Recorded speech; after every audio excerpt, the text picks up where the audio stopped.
Chapter 12 atom परमाणु। ठीक, तो इसमें सबसे पहला टॉपिक है रदरफोर्ड का अल्फा कण प्रकीर्णन। तो रदरफोर्ड वैज्ञानिक का नाम है। इन्होंने परमाणु की संरचना जानने के लिए लॉर्ड रदरफोर्ड का पूरा नाम है लॉर्ड रदरफोर्ड ने सन 1911 ईस्वी में एक प्रयोग किया। इस प्रयोग में पोलोनियम नामक एक रेडियो एक्टिव तत्व से उच्च गतिज ऊर्जा निकलने वाली अल्फा किरणों के बारीक किरण पुंज को एक बहुत ही पतले स्वर्ण पत्र से टकराया, जिसके आधार पर रदरफोर्ड ने निम्नलिखित महत्वपूर्ण तथ्य प्राप्त किए। ठीक, तो पोलोनियम क्या है? एक प्रकार का तत्व है, रेडियो एक्टिव तत्व। तो उच्च गतिज ऊर्जा से निकलने वाले अल्फा कणों के बारीक किरण पुंज को इन्होंने क्या किया, एक बहुत ही पतले स्वर्ण पत्र क्या होता है, जिससे हम लोग विद्युत का संसूचन करते हैं, से उससे टकराते हैं। तो जिसके आधार पर वैज्ञानिक रदरफोर्ड ने निम्न निष्कर्ष निकाले। उसमें से पहला है कि अधिकांश जो अल्फा कण हैं वो स्वर्ण पत्र के आर पार बिना प्रभावित हुए सीधे निकल जाते हैं।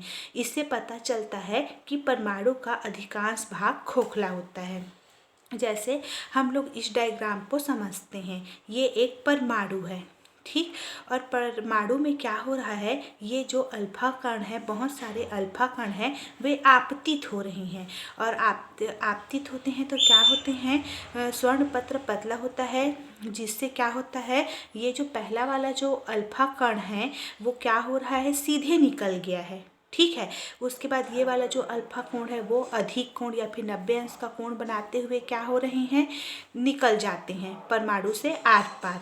इधर भी देखिए, इसीलिए क्या होता है, यहाँ पर परमाणु के केंद्र पर क्या होता है, धन आवेश रहता है, और अल्फा कण भी क्या होता है, धन आवेश होता है। तो धन आवेश और धन आवेश एक दूसरे को क्या करते हैं, प्रतिकर्षित करते हैं, जिसके कारण ये क्या होता है, परमाणु का अधिकांश भाग खोखला होता है, क्योंकि इसमें से अल्फा कण आर पार निकल जाते हैं। ठीक, इसे तो यहाँ पर दूसरा पॉइंट है कि कुछ अल्फा कण 90 अंश अथवा अधिक कोण पर प्रकीर्णित होते हैं। अभी बताया मैंने। इससे पता चलता है कि परमाणु का जो केंद्रक है वो क्या होता है, धनावेशित होता है, तभी वह अल्फा कणों को क्या कर देता है, प्रतिकर्षित कर देता है, क्योंकि धनावेशों के बीच क्या होता है, प्रतिकर्षण होता है।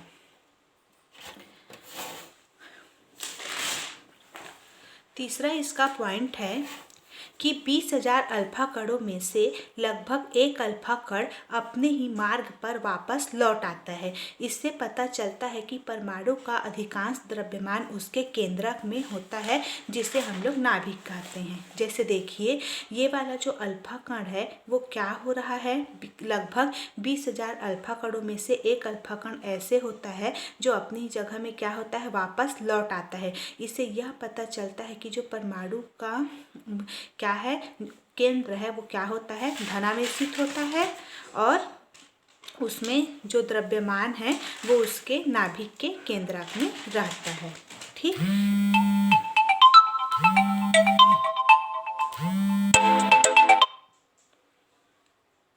अब इसके बाद इसमें चौथा पॉइंट है, प्रति एकांक समय में प्रकीर्णित अल्फा कणों की संख्या, उसको कैपिटल एन से प्रदर्शित करते हैं।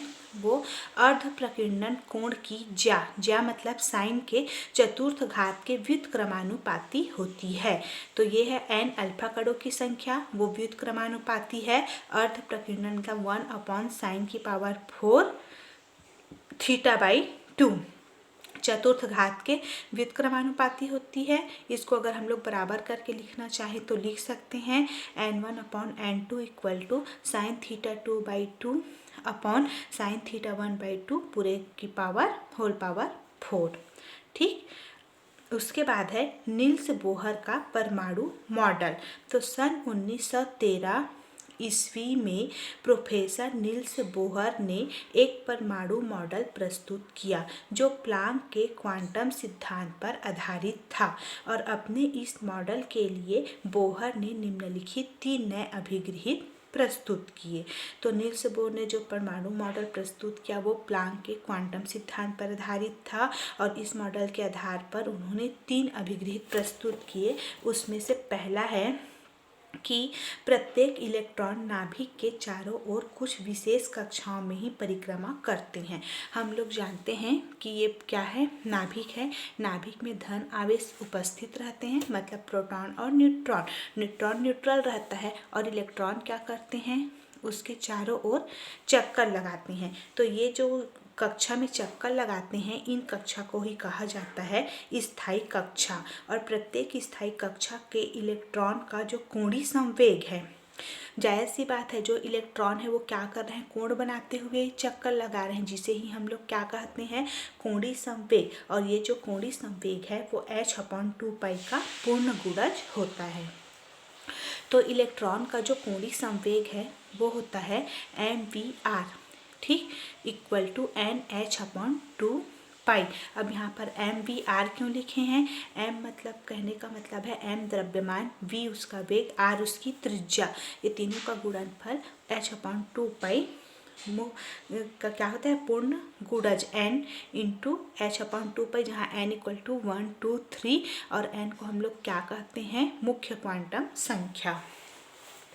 नील्स बोर के परमाणु मॉडल का दूसरा अभिगृहित है कि इलेक्ट्रॉन को अपनी स्थायी कक्षा में घूमने के लिए आवश्यक अभिकेंद्र बल इलेक्ट्रॉन तथा नाभिक के बीच आरोपित होने वाले स्थिर वैद्युत बल से प्राप्त होता है।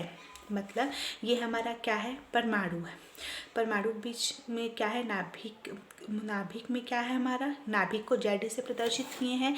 नाभिक धन आवेश रहता है, R इसकी त्रिज्या है और यहाँ पर इलेक्ट्रॉन इसका चारों ओर v वेग से क्या कर रहा है, चक्कर लगा रहा है। तो जो अभिकेंद्र बल है वो स्थिर वैद्युत बल दोनों एक दूसरे के बराबर होते हैं। और अभिकेंद्र बल को हम लोग अभिकेंद्र बल का मान होता है mv²/r इक्वल टू, यहाँ पर स्थिर वैद्युत बल क्या होता है, 1/4πε0 इंटू ZE मतलब नाभिक गुणा इलेक्ट्रॉन अपॉन उसकी बीच की दूरी का वर्ग। इससे क्या स्पष्ट होता है कि इलेक्ट्रॉन को अपनी स्थायी कक्षा में घूमने के लिए जो आवश्यक अभिकेंद्र बल इलेक्ट्रॉन तथा नाभिक के बीच आरोपित होने वाले स्थिर वैद्युत बल से प्राप्त होता है। नील्स बोहर का परमाणु मॉडल का तीसरा अभिगृहित है, जब परमाणु का कोई इलेक्ट्रॉन किसी निम्न ऊर्जा स्तर से किसी उच्च ऊर्जा स्तर में प्रवेश करता है तो वह दोनों ऊर्जा स्तरों के अंतर के बराबर ऊर्जा का अवशोषण करता है, और यदि उच्च ऊर्जा से निम्न ऊर्जा स्तर में आता है तो वह उतनी ही ऊर्जा का उत्सर्जन करता है। देखिए यहाँ पर 2 ऊर्जा स्तर प्रदर्शित है। सबसे पहले इस वाले डायग्राम को देखते हैं। 2 ऊर्जा स्तर प्रदर्शित है। मान लेते हैं यहाँ पर E1 निम्न ऊर्जा स्तर है और E2 उच्च ऊर्जा स्तर है। तो यहाँ पर क्या हो रहा है, कोई भी परमाणु का इलेक्ट्रॉन है वो निम्न ऊर्जा स्तर से उच्च ऊर्जा स्तर में जा रहा है, तो दोनों ऊर्जा स्तरों का जो अंतर है क्या होगा, E2 माइनस E1, वो क्या होता है, ऊर्जा का शोषण मतलब hν, ऊर्जा का शोषण करता है, वो hν के बराबर होता है। उसी प्रकार से उच्च ऊर्जा स्तर से निम्न ऊर्जा स्तर में आता है इलेक्ट्रॉन, तो यहाँ पर जो क्या होता है, ऊर्जा का अंतर होता है, यहाँ पर क्या होता है, hν के बराबर होता है और यहाँ पर ये ऊर्जा का उत्सर्जन करता है। तो ये था नील्स बोहर का परमाणु मॉडल।